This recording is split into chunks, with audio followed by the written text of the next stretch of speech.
Ito barog.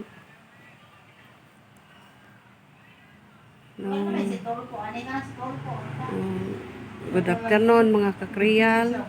Oo ni siya si Sir Danny Labarda. Isa siya ka retired nga sundalo na stroke ni siya mga kakriyal na dili gini siya makalihok, di makalakaw. Pero karon ikapila ni siya nahilot?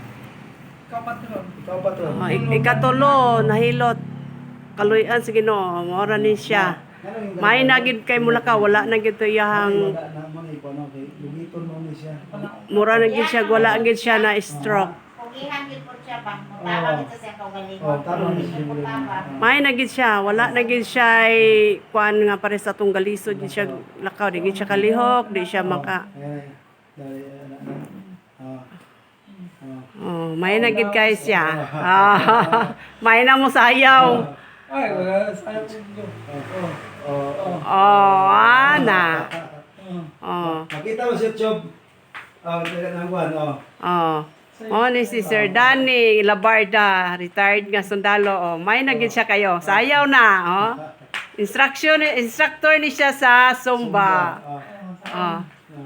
Na may nagid kayo siya kaluyan gid sa Ginoo. Perte na, Ngayon ko lang sayaw na. Karang mo niya gud na may ugat niya dire nga kanang kuan itong ugat niya. May nagid siya, sayaw na gyud. Mga kakriyal. Ako na siya kuhaon. Ikaupat ni nga hilot siya karon. Pero wala na gyud may nanggid kaayo siya. Kaluyan na gyud sa Ginoo, kaluyan gyud. Dili galisod. Galisod ba karon may na gyud istorya, may nanggid mo lakaw. Upat ay sayaw na. Tulo ka hilot, okay na gyud kaayo.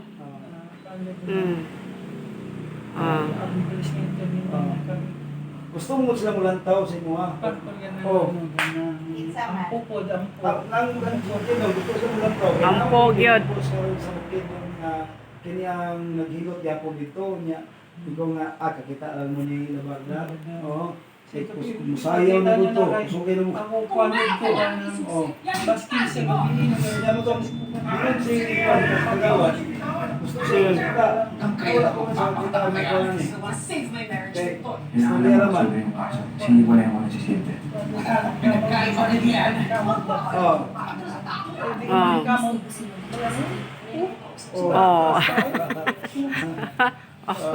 Na may nagid kayo siya mga kakriyal. Nagmahal si Juan si Ginyang si. Salamat kay kayo sa Ginoo. Yung bambaw si Napil na may tapuno. Sige mo si tuwagan ni Pagawad. Wala man siya mo. Ikaupat na nahilot karon ikaupat nga session ni Mr. Massage Man. Okay nagid kayo siya. Magubo. Bo. Ako magsiya na ako mag-isa. Naligo na ako mag-isa. May nagid siya. Sa una, Andaman ka ba? Andaman ka na. andaman tubig.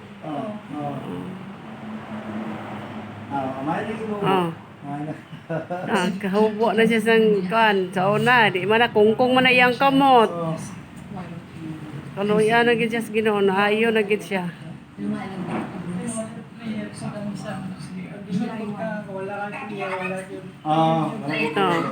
Prayer gyud ang pinaka-importante kay wala gyud imposible sa Ginoo. Wala gyud imposible sa Ginoo, tabangan gyud kaniya.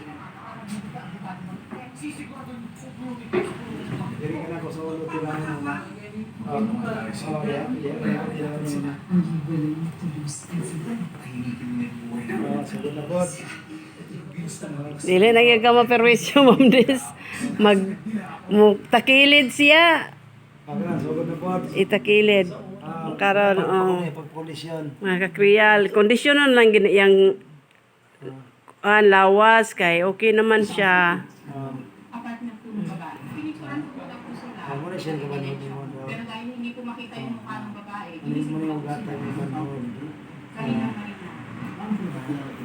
magkatawa ko po sila. Galing po sila ng Dayan. Si Tini to, asawa ni Marvin. Kumusta na kayo ng asawa ko? Wala. Tulad ng palagi mong sinasabi, Mula nung Kasi nahuli ko nga, kayo noong komisyon November, din siya. wala kayo. Hanggang sa nahuli ko kayo noong May 4 na magkakakap sa kwarto mo, walang kayo. Tingnan mo yung picture nyo. Nakikita mo yan? Nakapanty ka dyan, oh. Yan ba ang walang relasyon? Matibay po ebidensya at hawak ni Mrs. Makipag-usap na lang po kayo. Ano lagi si kuha na ito lang, si Bagbaw. Nalalagay sa Kaya, saldi.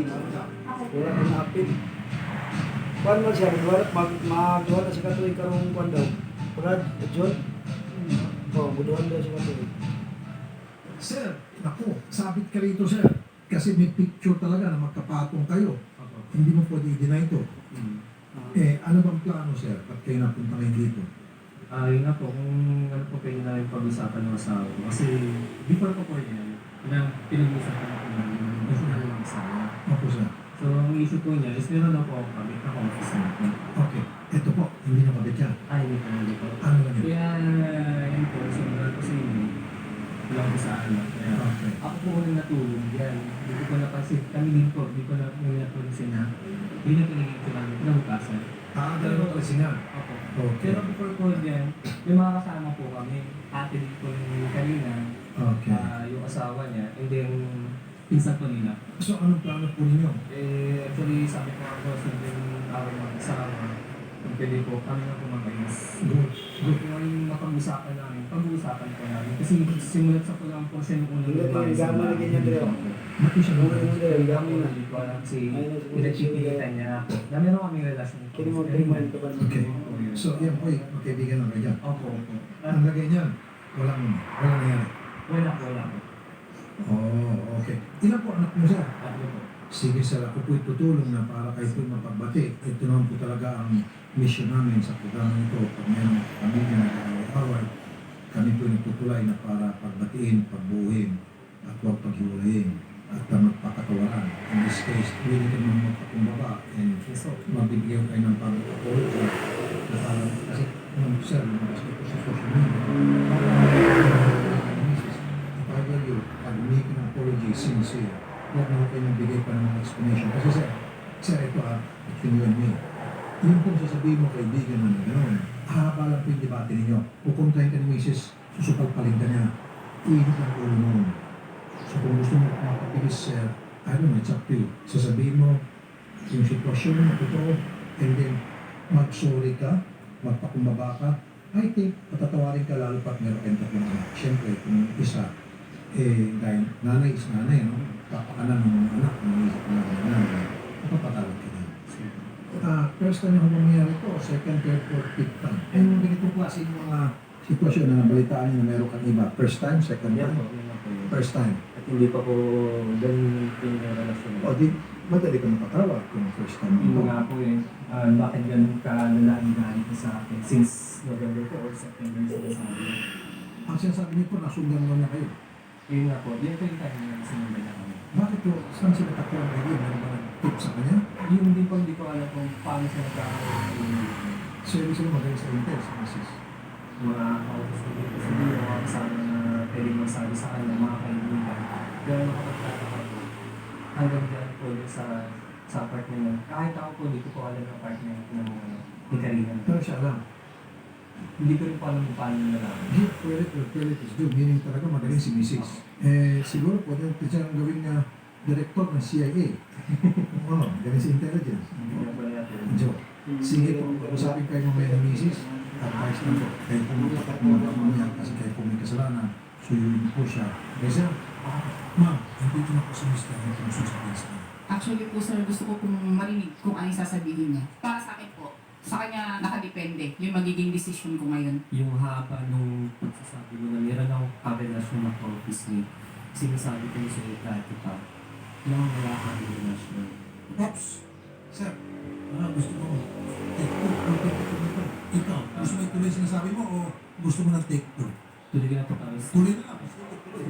Okay. Na wala kami relasyon. And then, umarap ako dito para sabihin na lang na pagpasensyahan mo na ako, nagkamali ako. And ina-admit ko yung dati pa, di ba? Saka humingi man ako ng public apology. Humingi po ako lalo sa ahensya ko kasi nadami din po sila sa problema namin mag-asawa. Pasensya na po. Sa part din po ni kanina, sa family po niya.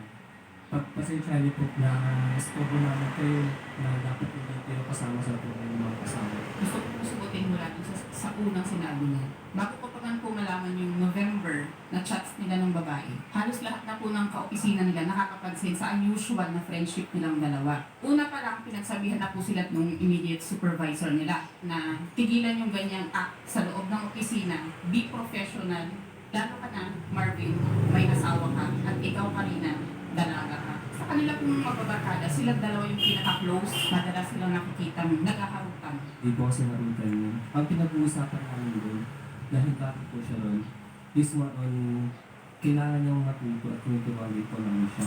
Alam mo, hindi mo nagtubuho si Mrs. Ano pa? And even ako, nakita ko yung picture. Magkayakap kayo, ang sinasabi mo, kasing ka na, walang relasyon. No, patuloy yung pagtitinay, kaibigan na, parang nakakalitin mo ito si Mrs. Sinunod lang po